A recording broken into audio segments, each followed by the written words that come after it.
Halo teman-teman, perkenalkan nama saya Eva Nula Aulia yang 2301606106. Di sini saya akan menjelaskan tentang dinamika pemikiran Islam. Pemikiran Islam pada umumnya itu berkembang dalam 3 periode. Yang pertama yaitu periode di era klasik, kemudian yang kedua itu periode di abad pertengahan, kemudian yang terakhir itu di era modern dan kontemporer. Baik, yang pertama itu ada era klasik. Pada masa ini berbagai disiplin ilmu diciptakan di pusat-pusat pendidikan seperti Baghdad dan Kairo. Ketika mazhab fikih seperti Hanafi, Maliki, Syafi'i, Hambali muncul, mereka menciptakan dasar hukum Islam.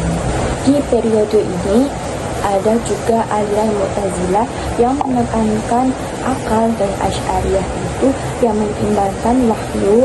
Kemudian dan keyakinan itu muncul di bidang teologi. Kemudian di periode ini itu para filsuf seperti Al-Farabi, Ibnu Sina, dan Ibnu Rushd itu berusaha memasukkan filsafat Yunani ke dalam ajaran Islam.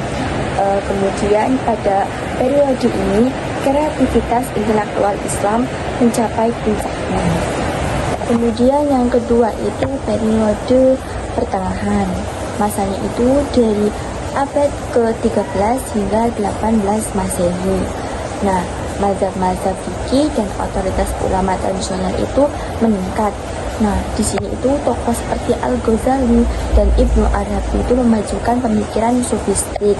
Di masa abad pertengahan ini itu banyak buku ensiklopedis itu dibuat untuk mempertahankan ilmiah. Kemudian ada spiritualitas, tasawuf, dan hukum berkembang di dunia Islam meskipun filsafat menjadi kurang kreatif. Kemudian itu yang ketiga itu pada masa era modern dan kontemporer.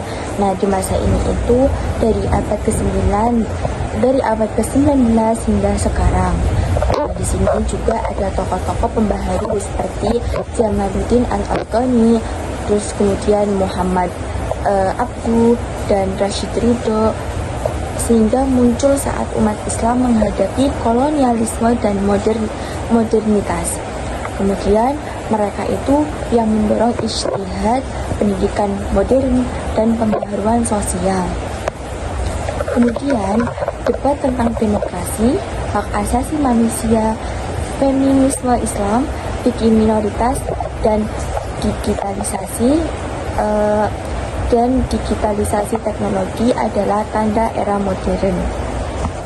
Kemudian di periode modern dan kontemporer ini itu banyak pemikir muslim lokal seperti Fazlur Rahman dan Yusuf Al-Qaradawi. Beliau itu berusaha menjawab masalah dunia modern dengan paradigma yang lebih kontekstual.